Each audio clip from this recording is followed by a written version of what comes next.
All right.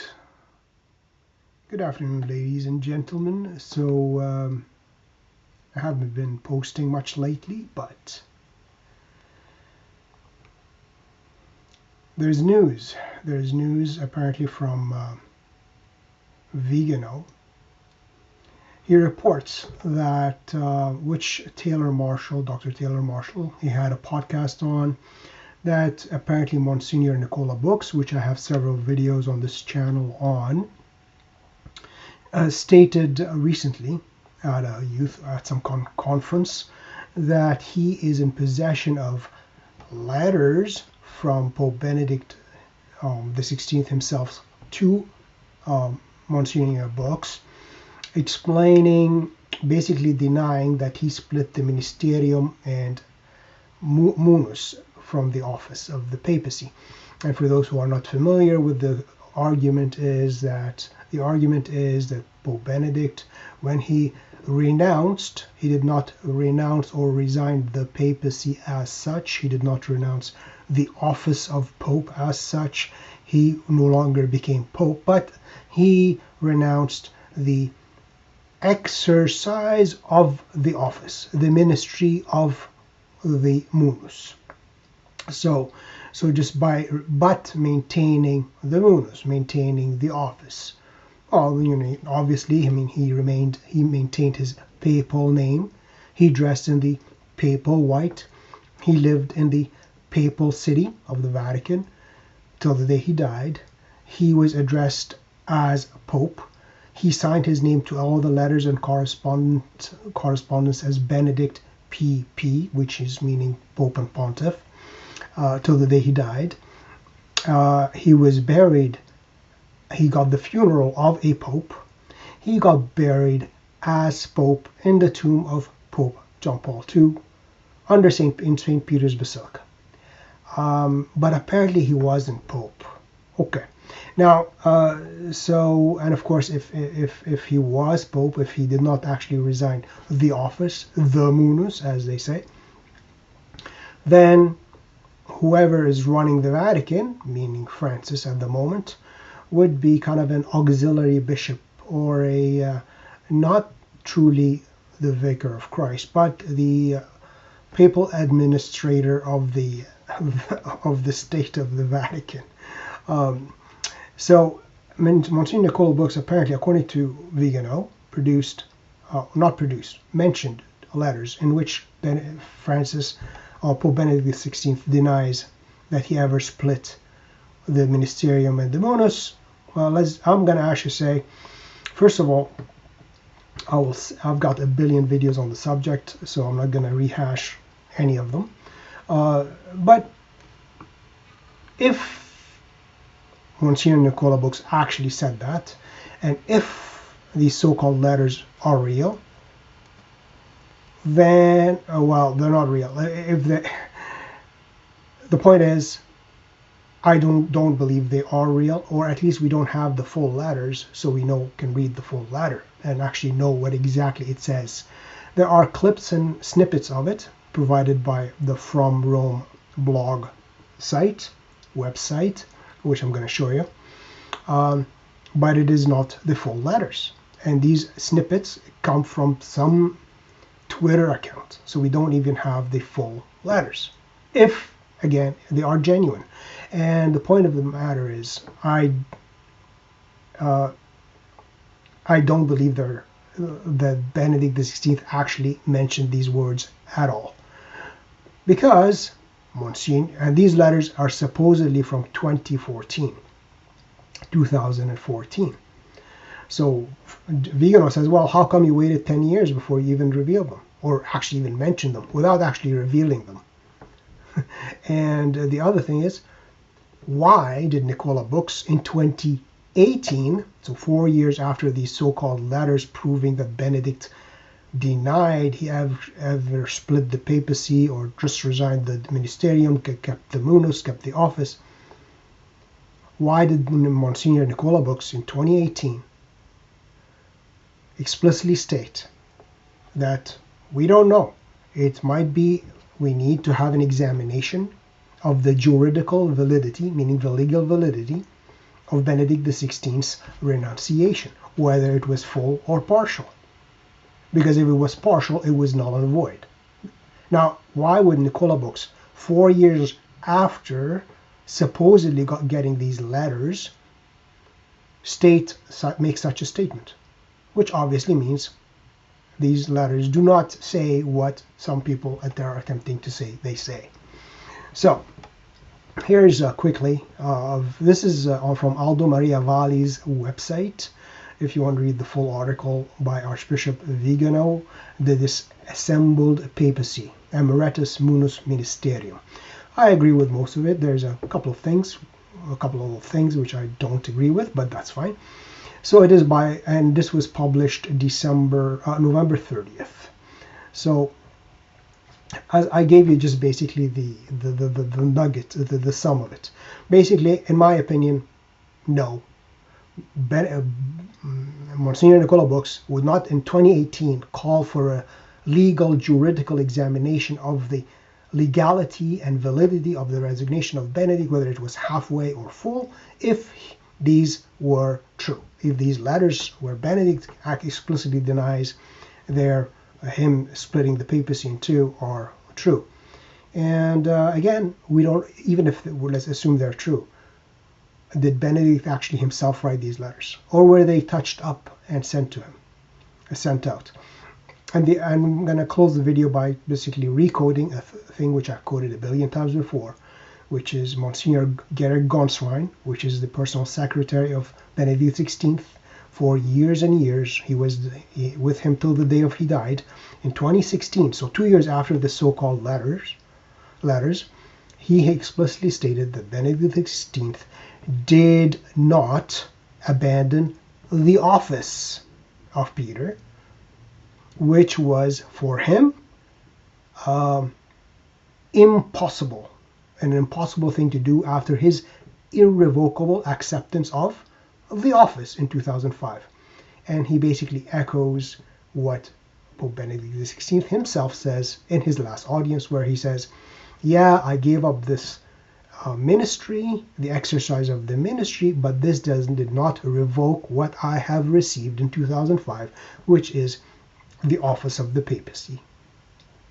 So that's why this whole thing is just a bunch of garbage. But anyways, let's see. So I found this a couple of nice lines from Archbishop Vigano, that there are many people who prefer to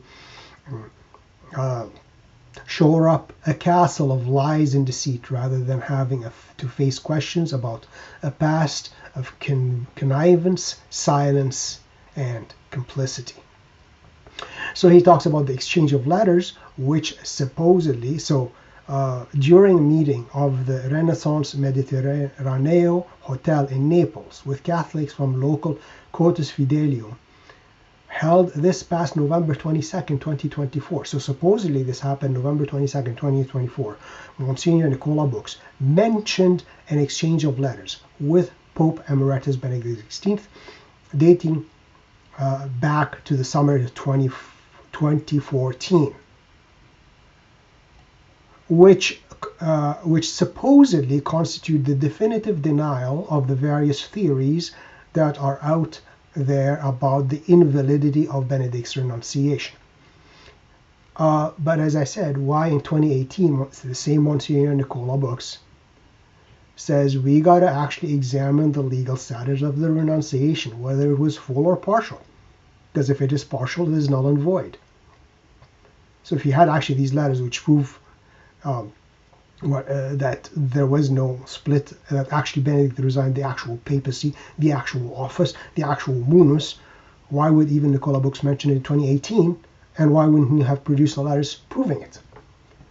Which shows you something's going on here.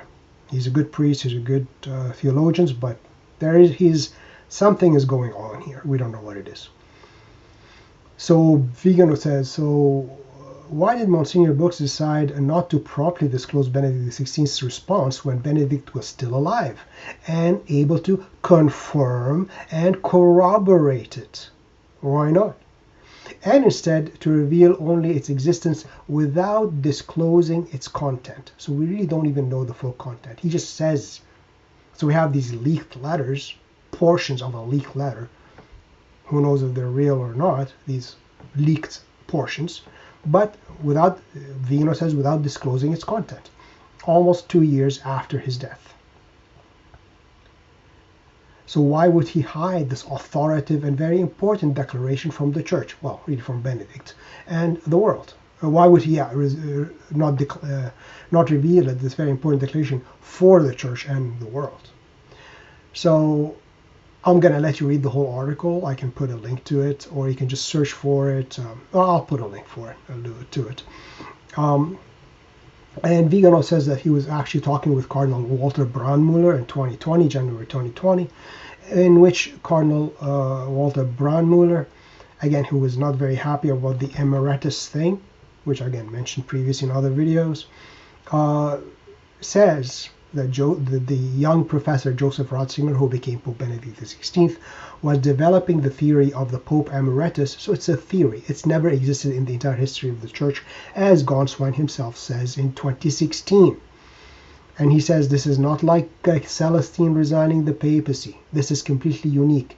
This is completely out of the blue. Never happened before in the entire history of the Church. So don't let anybody say, well, Benedict resigned like other popes have resigned in the past. No, he didn't. Other popes resigned in the past because they resigned the papacy. They no longer became pope. They resigned the office of Peter. Not kept the name of pope, dressed in white, called pope, kept the papal name, lived in the Vatican, buried as pope. No. So he says that the young Joseph Ratzinger was developing the theory of the Pope Emeritus and a collegial-shaped papacy with his colleague Karl Rahner in the 1970s, when they were both young theologians. So actually the title of Gerrit Gonswein, the personal secretary of Benedict XVI, in 2016 in the article I'm going to show you, which I've showed you many times previously, it is talking about the expanded Petrine office. The expanded Petrine office turning it into a collegial office with an active member and a passive member. Which would, and in the same thing he says, Benedict never resigned the office, abandoned the office, something which would have been impossible for him to do after his irrevocable acceptance of the office. So what did he do really? So anyways, in fact, so this is Vigano's,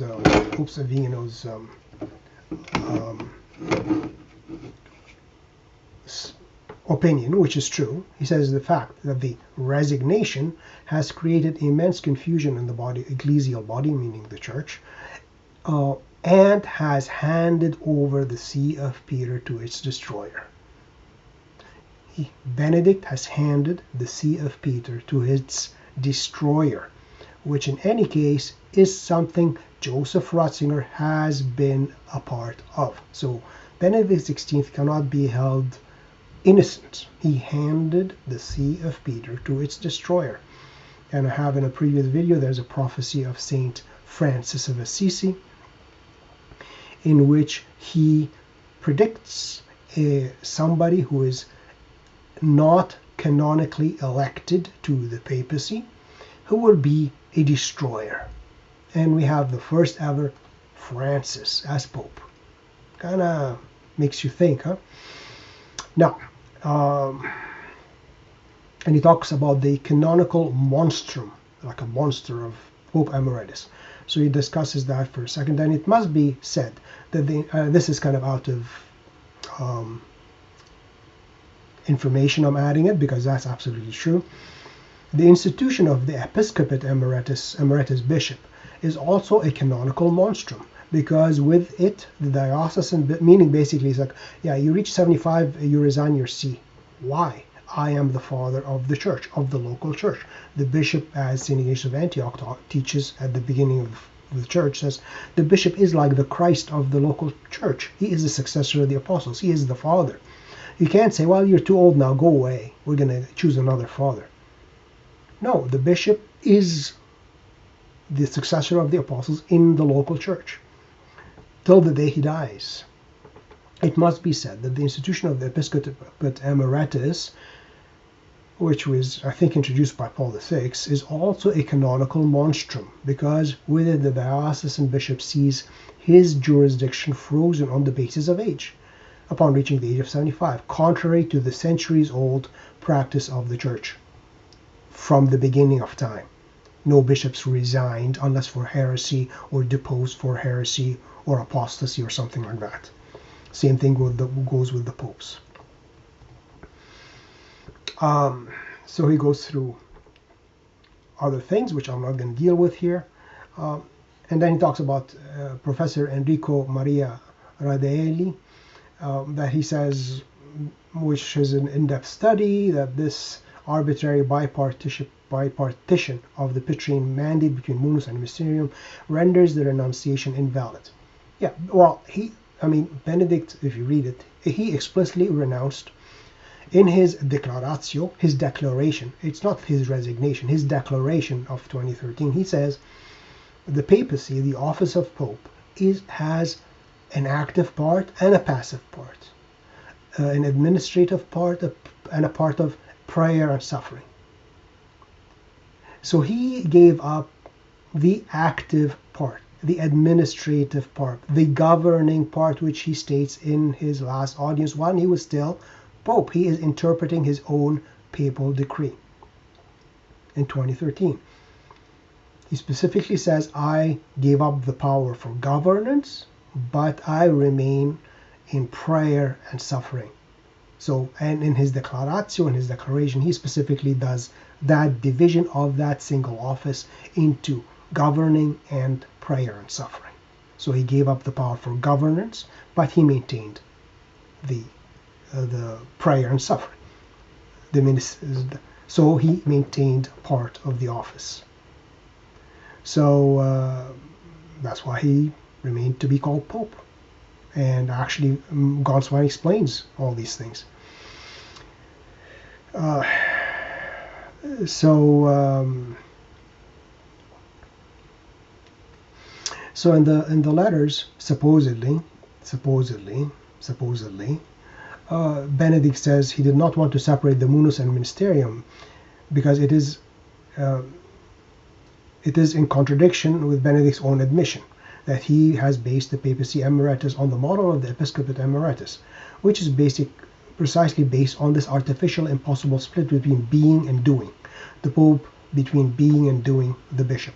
So the thing is, though, that's why some theologians, even Cardinal Giralanda, I think I'm pronouncing his name correctly, he was still a professor at the Gregorian University of Rome, I believe, and I quoted him previously about how the See of Peter becomes vacant, which means through heresy, apostasy, insanity, and so forth, the resignation. And in it, he does say, in another article, he talks about the Pope, what title was Benedict going to give himself. So he was saying he could think of Bishop Emeritus, that's it, as a Bishop Emeritus, which is again a novelty, but at least it's a bishop. No, not Pope. A bishop is a bishop because when you receive ordination or consecration, you are a bishop forever. You are a high priest. So you're resigned, you're not resigned, it doesn't matter, you are a high priest, you are a bishop forever. You are ontologically a bishop. A pope, on the other hand, is an office. It's an office. You are not ontologically pope. You are not even go out of in the secular world. We might call President Obama. No, he's not president. He was a former president. He's not president. Or President whatever, Clinton. He's not president. He is a former president. But Benedict dressed as pope. The cardinals chosen by Francis were brought to him as pope to bless them. He was buried as pope, and he died as pope and is buried as pope, given the papal funeral.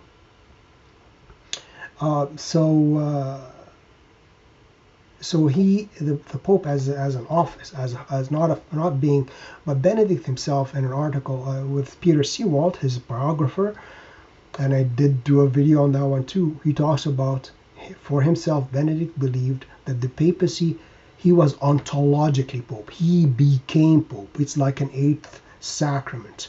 As soon as he was chosen Pope, he is a Pope. He cannot be not Pope. So for him, being Pope is intrinsic. It's not an office. So that's a way of understanding it. Anyways, you can read the rest of the article. There's an obvious contradiction between the goal. Okay, so this part I don't actually agree with Vigano. He says there's an obvious contradiction between the goal Benedict set for himself, i.e., to renounce the papacy. Sorry, Vigano. Where is that explicitly stated that Benedict renounced the papacy? His goal of renouncing the papacy? Where exactly? In his declaratio? No. In his last audience? No. In fact, the exact opposite is true. By keeping the papal name, Benedict. By keeping the papal dress, white. By living in the papal state, the Vatican. By signing all his letters with Benedict PP, Pope and Pontiff, even till the day he died. By receiving the papal funeral, by being buried as Pope in the coffin, in the tomb of a former Pope, Pope John Paul II. So, where is this his goal of renouncing the papacy? No, there is no goal of renouncing the papacy. And the means to do so based on the invention of Papacy Emeritus. Actually, there's a theologian, which I quoted again previously. What was his name? He taught again at the Pontifical University in 2014 or 2013. He actually wrote a full 8, 9, 10 page examination of papal resignations in the past. And again, I quoted it previously in other videos, and I showed you the text. And he explicitly says, yes, Benedict did not resign the office, but its administration. This is explicitly clear. He renounced the office, not the office, but its administration. And anyways, so Benedict Vigano says, therefore, this renders the renunciation null and void. Anyway, so this is Bishop Vigano mentioning these supposed letters, which Nicola Bux supposedly mentioned in November 2024, which supposedly proved that Benedict never separated the munus from the ministerium, the function from the office. Why did, again, Monsignor Nicola Bux, in 2018, 4 years after these so-called letters, ask for a juridical examination of an examination of the juridical validity of the renunciation of Benedict XVI, whether it was full or partial, in 2018, which I'm gonna just show you quickly, and then let's go actually to the next one here, which is Nicola Bux, which I mentioned previously. Here it is. Again, this is from Aldo Maria Valli's website, and it was October 13th, 2018. You can see it up the address of the 13 October 2018. Aldo Maria Valli. Interview with Monsignor Nicola Bux. Unity is created in truth. Talking about the heresies of Francis. And I did a whole video on that thing, and that a pope falls from the office through heresy. Why is this thing highlighted here? Anyways, so I'm going to ignore it because I did a whole video on it. If you search for it, you'll find it. I just want to show you where he actually, where is it? Disappeared on me. Okay, let me search for it. Just give me a second here. Search. Find Benedict. Benedict.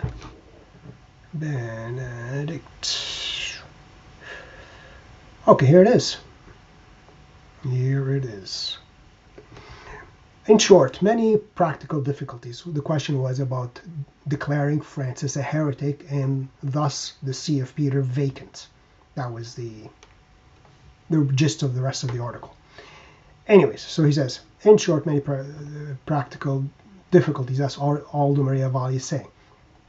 So, Monsignor Nicola Bux, who supposedly had these magic letters from 4 years before, here's what he says.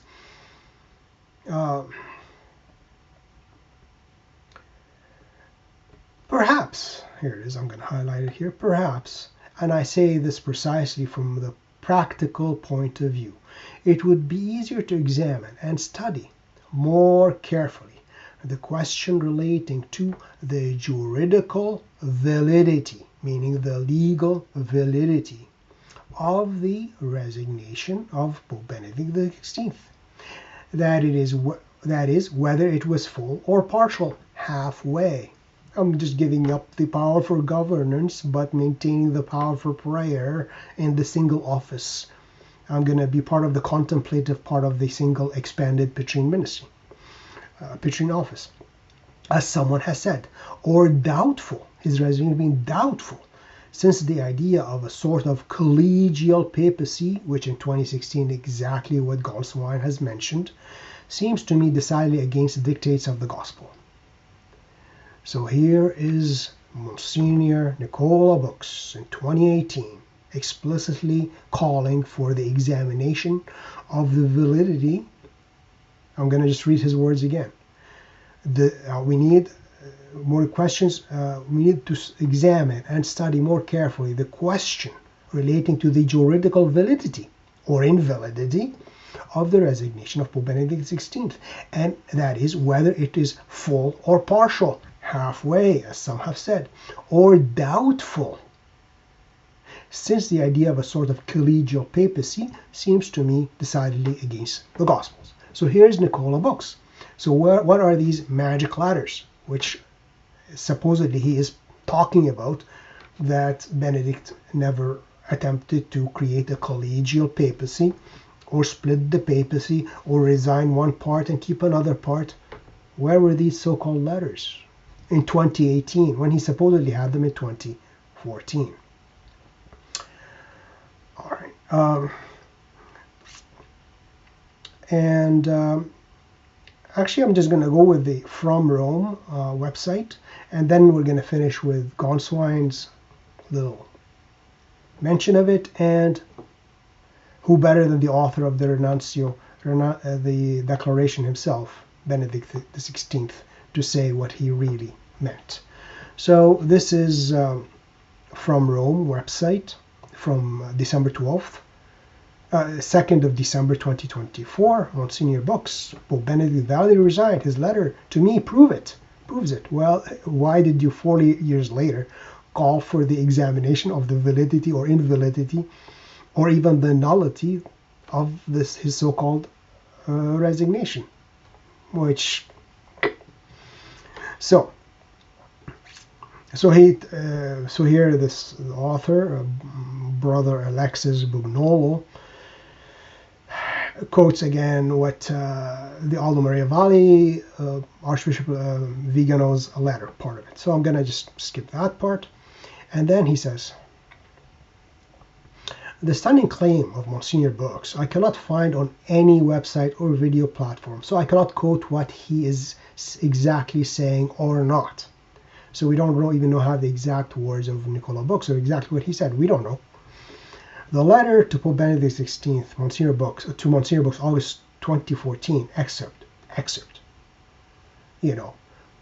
And this one he found by the Committee to Restore Pope Benedict XVI on Twitter, which has a Vatican contacts, has published an excerpt from the letter to Benedict XVI to Monsignor Bux on X, Twitter, which is as follows. If I here include the image, not the tweet, lest Twitter erase the tweet. X.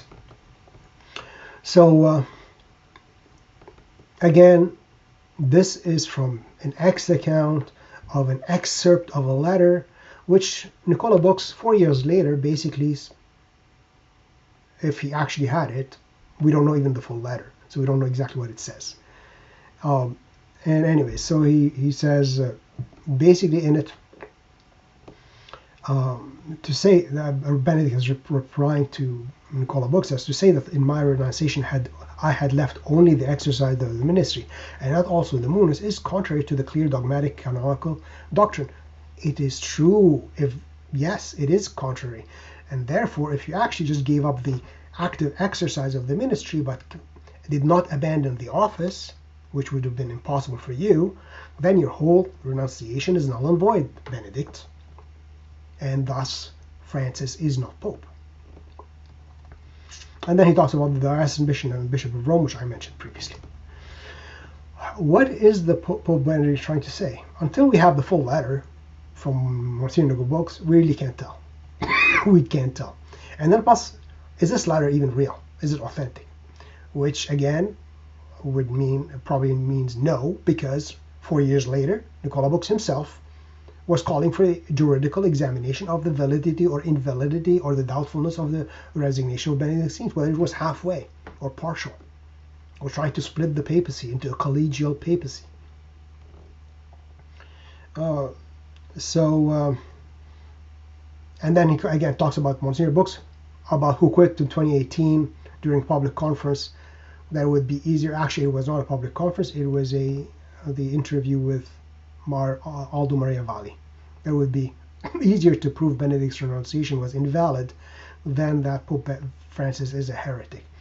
What in the name of decency is he up to if he now claims there is certain evidence in this letter for a validity of the renunciation?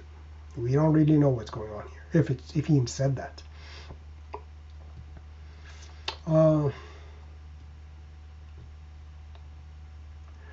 And then his point is that saying that I tried to split the munus and is wrong or absurd is to say nothing.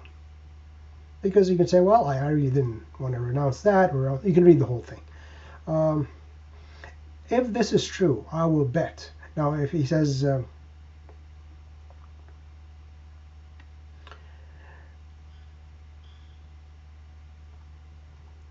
let's see here. So regardless of how you read it, objectively speaking, it means that Pope Benedict XVI, by this letter, has given canonical proof that he is still the Pope and never abdicated.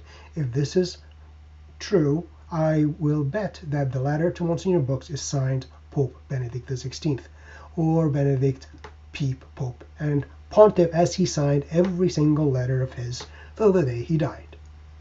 Unlike Francis, look at every letter of Francis, every encyclical of Francis, every declaration of Francis. Go to the Vatican website, even the so-called encyclicals.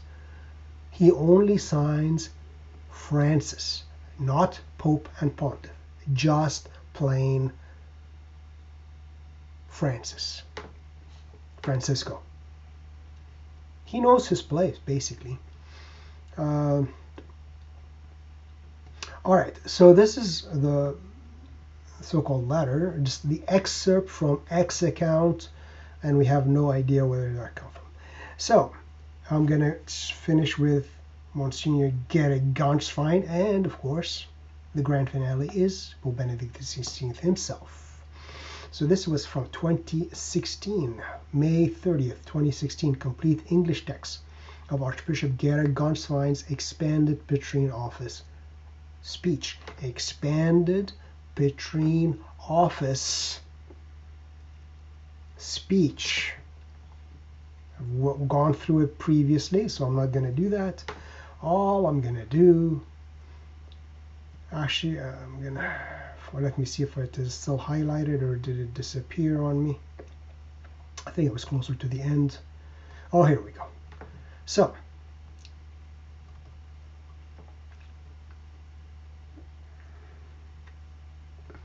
"35 years later, he, Benedict XVI, and this is Ganswein, the personal secretary of Benedict XVI, who's been with him for decades, until the day he died.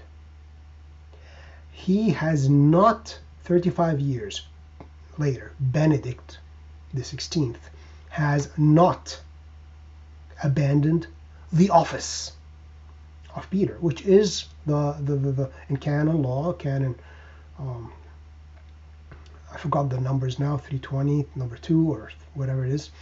It requires the resignation to renounce the office, or at least say, I renounce the papacy, which includes everything, the office and the Pope, and you go back to your regular name, you go to Bavaria or wherever you are. Okay, 35 years later, he has not abandoned the office of Peter, something which would have been entirely impossible for him after his irrevocable acceptance of what, boys and girls? The office in April 2005. And he explains why he's still dressed in white, why he lives in Vatican, why he's still called Pope in the same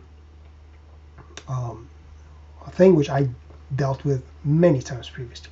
But I'm going to read that part again, and we're going to go see what Pope Benedict, while still in office, in his last audience, interpreting his own decree, actually said. Again, I'm not going to go through the whole thing, just one point.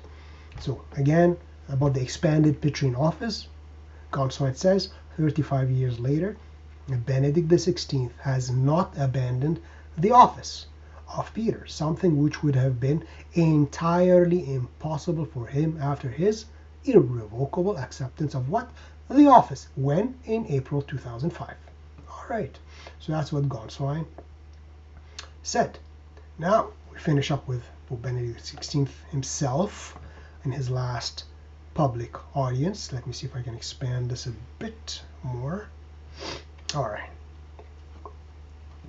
So here it is again. What does Benedict XVI himself say at his last public audience in 2013? I'm going to go up. Anyways, here, allow me to go back once again to April 19th, 2005. Remember what Gonsoin just said. 3 years after this. Mentioned April 2005. The real gravity of the decision was also due to the fact that from that moment on, I was engaged in the office always and forever. Always and forever by the Lord. My decision. So the always is also forever. There is can no longer be a return to the private sphere. Why not? If you resign the office of Pope, you're just simply bishop. You can go become a bishop or become a monk or go live as the private sphere. My decision to resign the active exercise of the ministry. So I'm not resigning the ministry. I'm not resigning the office. I'm resigning the active exercise of the office. Does not revoke this, which is what happened to him in April 19th, 2005, which is receiving the office. So what he did, his decision to resign the active exercise of the office, does not revoke what happened to him in 2005, because he just mentioned the always and forever in the line previously. Then he explains, what does he mean? What does Benedict mean? I no longer bear the power of office. The power of office. He doesn't say, I no longer bear the office, or I will no longer have the office. No, he says, I no longer bear the power of office for the governance of the church, but I bear the power of office in the service of prayer. I remain, so to speak, in the enclosure of St. Peter. He is the successor of Peter. St. Benedict, whose name I bear as Pope, whose St. Benedict, notice the words, St. Benedict, whose name I bear as Pope. It is the same name he bore as Pope till the day he died. Will be a great example for me in this. He showed us the way for a life which, whether active or passive, is completely given over to the work of God. So here it is, it's absolutely clear that, which basically Gonsoin just repeated. Yep, my decision to resign, the active exercise of the office of the ministry, does not revoke this. Does not revoke the always and forever, which I received in April 2005, which is the papacy. Does not revoke this. This is what Benedict XVI himself, the author of the Renuncio, declared. Still find it on the Vatican website. So it's Wednesday, 27 February 2013. These are the words of Benedict XVI. So the so-called letters, well, if they were true, or exactly the full letters actually mean what they're attempting to give us to mean, why did Nicola Bux, 4 years later, call for an examination of the juridical validity of the renunciation of Benedict XVI, whether it was full or partial? Whether was it doubtful? Was it halfway? Was it null and void because he tried to make it into a collegial office? So, in my opinion, these are fake letters, or there's some kind of pressure on Nicola Bux to start making stuff up after he clearly called for an examination of the invalidity of the papacy of Francis, in other words. So what we got to do is fight, fight, fight. So as in 2020, like Benedict had to renounce, and yet he was still Pope, and he lost, but we know the shenanigans. What happened to the secular world, the return of the king. Soon we hopefully will have a return of a pope in the Roman Church. Now, of course, this is my personal opinion, my personal understanding. I cannot declare it infallibly, but just logically speaking, prove me wrong. That's it, that's all. See you next time.